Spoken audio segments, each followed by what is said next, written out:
Am I the a-hole for telling my kids they aren't my problem anymore? My ex-wife and I got sick of each other about 10 years into our marriage. We had 3 kids by then, and we tried to make it work for their sake. It didn't work, and we divorced. I let her keep the house because it was the kids' home, and I wanted them to have some stability. I paid child support, and I paid for extracurriculars on top of that.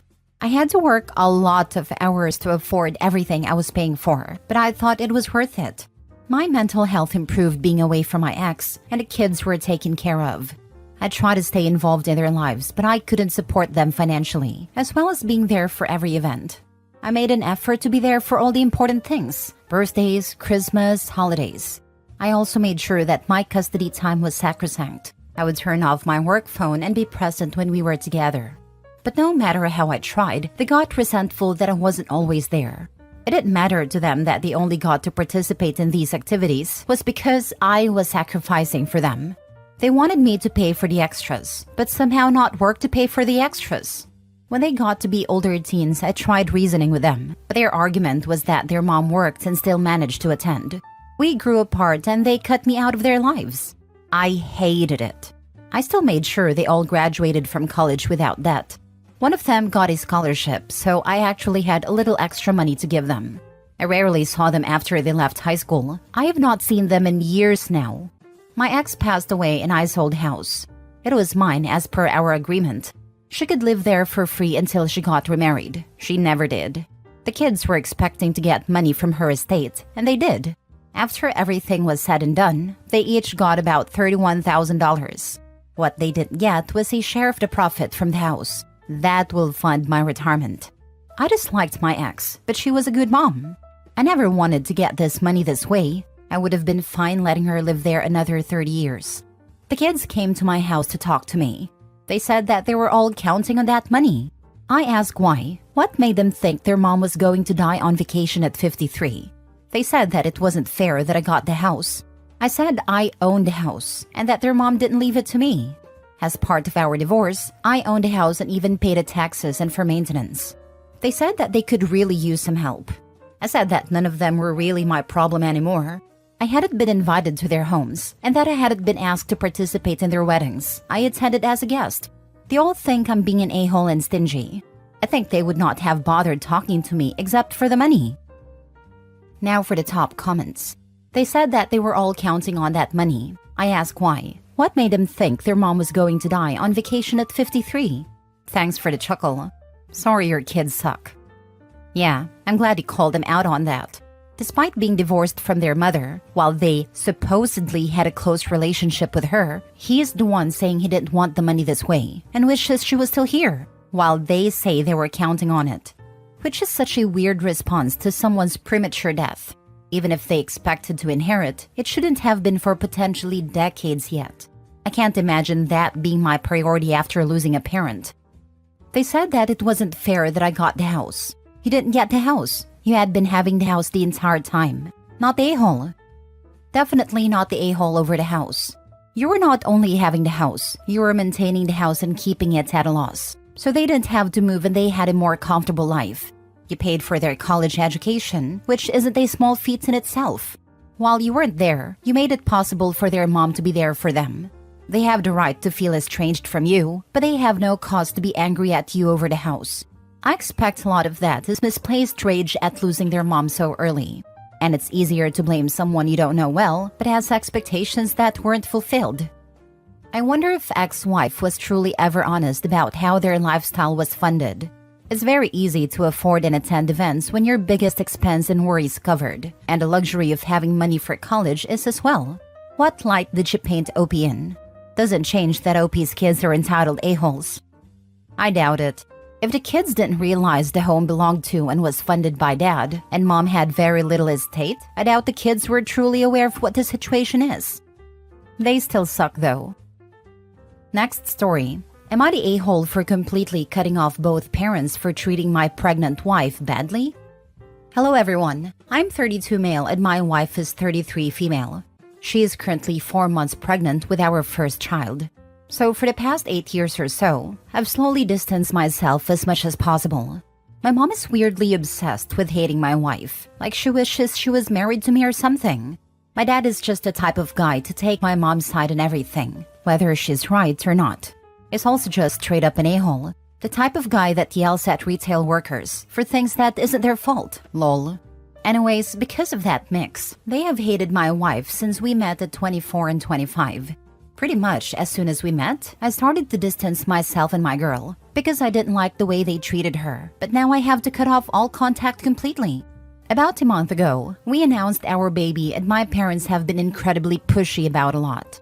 First of all, my wife's mom passed away, so if it's a girl, we are naming her her mom's first name. If it's a boy, we're going to use her mom's middle name, since it's gender neutral. This was always something that was important to her. She was extremely close with her mom and has always wanted to honor her like this. I think it's beautiful. And a middle name, regardless of gender, is the name of where we first met. I'm not going to specifics on here obviously, but trust me, it's a cute name. My parents had to make a big deal that they don't get a say. My dad even said the words, "It's our son's baby. She's just carrying it." That ticked me off, because it's her baby she's carrying too. I told them to give it a rest and my mom spent the entire night trying to guilt us into adding her name or my dad's. So now a few days, both my parents come over to tell us they both will be in a room. I told them absolutely not, because my wife already told me she only wants me there. My mom gets all upset that she needs to see her first grandchild be born. And my dad's mad saying my wife is selfish and thinks she's the first woman to give birth. I told them it's her body, and when it's one of them pushing out a child, they get to decide who's there in the room. By the time the conversation ended, I was so mad I told them to leave and not come back until they want to respect my wife. I kicked them out, and for right now they are not able to contact us as I blocked them from everything. Before blocking them, I sent a message telling them to not contact her, not step foot on my property, and stay away from the hospital when the time comes. Now, if they decide to change and be respectful, we would both cautiously welcome them back into our life. But for right now, all I know is my wife's biggest dream in life was to be pregnant and be a stay-at-home mom one day. There's literally tons of pictures of her as a child playing pregnant, and I really want this time to be something she can cherish. They were stressing her out, and she was already struggling with the fact her mom isn't here. The last thing she needs is my mom attacking her.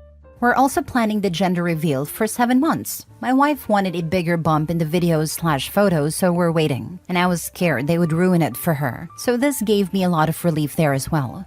My older brother sent me a message saying what I did was way too far and it wasn't that big of a deal. But I stand by what I did. Honestly, I probably should have done it sooner, but it's not easy. So, what do you guys think? Not the a-hole. Your wife and child are your family. Your parents are intrusive and demanding. Not a good combo for a good marriage or life. Not the a-hole. Agree fully with this commenter. Recommend that you alert the hospital to make sure your parents and others are barred from entry when the time comes. Congratulations on the pregnancy. When did this thing of people thinking they should be in the delivery room start? That's just crazy. It's not a spectator sport. I agree. I was actually shocked they even tried. I was extra shocked when they tried to argue. The only person who has a say in who is in the room that day is the person pushing the child out of her body. Childbirth is traumatic and scary enough for women. The last thing they need is entitled people thinking they deserve to witness it. I mean, for us personally, my wife is already uncomfortable with the doctors and nurses who see it every day seeing her give birth. I also talked to a friend who also experienced this with his parents. I can't even begin to understand why anyone would think they deserve to see a child that isn't theirs to be born. Keep on the path you are on. You are right to protect your wife and child. That is your family now. You have been patient long enough. Next story. Am I the a-hole for not putting the baby in the basement? About a year ago, my 16-year-old son came home visibly stressed. We asked him what is wrong, and he started crying and saying he got his girlfriend, who is also 16, pregnant, and they don't know what to do. We went to the parents of the girl, who had no idea about it. All of us discussed it together. The girl was terrified and didn't want an abortion, but didn't want the baby too. We offered that she can give birth and we will raise the baby for her. We want the baby and we don't want to ruin their lives. They can choose whether they want to stay in the baby's life, and we will not ask for child support. They agreed. The baby was born 4 months ago and she is just the most wonderful and beautiful baby girl. The girl chose to not stay in her life. My son wants to be in her life, but doesn't want to be responsible for her yet, which is fine. We finished the basement for him because we wanted him to be able to study without having the babies crying distract him. Things have been going very well. We adore the baby and my son does too. Now, my older kids, 18-20, have been complaining that it's not fair that they have to deal with a crying baby while her own dad gets to hide in a quiet basement and not deal with her. They think that we should put the baby in the basement with her dad. I told them that I have a responsibility towards the baby and my minor sons, so I will make sure the both of them get to have a good and happy childhood. The rest of them can move out if they have a problem with this. They think I'm an a-hole and favoring my youngest. Now for the top comments. Let's be very clear here. It's not your son's child. You wanted a child. The bio mother and bio father did not. They effectively acted as surrogates for your child. You chose the baby. That's your right. But your other children are correct that you are rewarding your son for his irresponsibility. You have a new baby. It may cost you your older children's respect. You seem comfortable with that choice. OP finally got her little girl. I actually feel so sorry for the older sons. Not only do they know they've been replaced, but also their irresponsible younger brother is being rewarded for giving his parents this gift. So your 16-year-old messed up, and now everyone except him is dealing with the consequences of that? You're the a-hole, and a crappy parent to boot. OP's son already knows how to make a baby and must not be tolerated. I understand that she pities her son, but what I do not understand is why on earth is she still giving her son the baby treatment? Why not teach him to be responsible for his actions? When will he feel obliged when OP is not teaching him how to be responsible and just tolerating him? Edit. I have made my final decision and I will not change my mind, so you can stop commenting. If they think they're old enough to decide what should happen in my house, then I will treat them like the adults they are. This means no freeloading. Anyone over the age of 18 who wants to have a say in what happens at my house must pay $1,000 each month for rent, which is a fair price for rent where we live. Plus, they will be responsible for all of their own expenses from now on. I will not be paying for their groceries or their bills, or their gas or anything else. Time to man up. Whichever of them who can do this is welcome to live in the basement instead of my youngest. Needless to say, none of them has a job, so I already know what is going to be their answer. As for my youngest, I will support him however I can while he is a minor. As soon as he turns 18, he has to follow the same rules. However, I will provide everything for my granddaughter until he gets a full-time job, because her happiness is what matters the most here. Last story. Am I the a-hole for refusing to take down a small display of my deceased husband, even though new boyfriend thinks it's unfair to him? So my husband passed away late 2018. It was sudden, it was devastating, and I still miss him. He was only 33 and I was 29 when it happened. He had been my best friend for almost half of my life, way before it became a romantic relationship that eventually led us getting married in 2014. Fast forward to today and I've found love again with a new man, 36. We've been together for about 2 years, and 5 months ago he moved in with me. It was going pretty good until a couple weeks ago. This man has always been so patient and understanding. We had a bunch in common and would get each other's references to like old cartoons and movie quotes. He laughed at my bad jokes. Every now and then, he'd get moody when he'd want to watch TV with me, and I would get caught up in a painting or project. To be fair, this happens a lot. I don't like watching TV when we could do something else, and I have a lot of hobbies and just started a small business. I feel like 1 or 2 movies a month seems sufficient, and it's basically the only activity he ever suggests. I tried things like working on something in the same room as he watches something, but apparently it only counts as quality time together if I'm also watching with him. I don't get it, but this was the biggest problem we had until recently. A couple weeks ago, out of nowhere, he started acting very angry and insecure. He keeps bringing up events or statements he says I made months ago and accusing me of hiding things. I know that I haven't done anything I'd have to lie to him about, so even if I don't remember a particular comment I made last February or something, I can be sure that it wasn't anything meant to deceive him or mask my secret doings or whatever. I don't have the time or energy to be in a relationship where I have to hide stuff, and if it came to that, I would rather be single. Anyway, sorry, that was a long backstory. Back to the main point. In our bedroom, there's like a nook in a corner where I keep my business supplies and a tall bookshelf that I mostly use for general storage. There are several bins and like my sewing machine and of course some books. You can't see any of it from the main part of the room, but I use it regularly. Taking up maybe 1/4 of one shelf, just under a foot long, I have a place where I display a little urn with some of my husband's ashes. A mug he got me that says wifey, a little stuffed mini doll, and an infinity cube I decorated years ago that says I love you. Behind this, there's a picture of my husband kissing my cheek. My boyfriend told me last night that it's disrespectful and unfair to him that I have that up in our room because I'm not married to him anymore. That he and I are now together, and he shouldn't have to look at me with another man. I would agree with that if my husband wasn't dead, but he is. Am I wrong for being firm on this? For the record, this whole display is easy to overlook, and he doesn't have anything in that little enclave of the room, so he wouldn't have to see it if he didn't try to. Not the a-hole. You've got a late husband, not an ex-husband. You didn't break up, he died.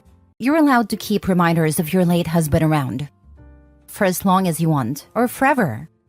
I wish my pop's new wife had understood this from the get-go. I might still have a family. Widowed person here. Woman, run. Anyone who demands that you banish the memory of your late husband deserves none of your time and attention. If that was all, it would be bad enough. But your boyfriend is showing classic signs of an abusive partner. Educate yourself on the signs and patterns, and make a plan to get him out of your house. And whatever you do, don't get pregnant. I have a friend who married a widower with 3 kids. She's been very conscious from the beginning that without this tragedy, she wouldn't have the life she does. She's moved some furniture around, repainted a room or two, but she keeps the last family photo they took in the same place on a wall. They update a similar photo every year, but she's never touched the old one. They celebrate her husband's first wife's birthday, and she makes sure the kids see their grandparents and other family often. She tries to incorporate at least a few traditions their mom started on major holidays. She says that without the woman her bio kids know as Aunt Ruth, none of them would be here. And just because she's gone doesn't mean that she doesn't have a place in the family. I know my friend is a very rare breed, but I wish she wasn't.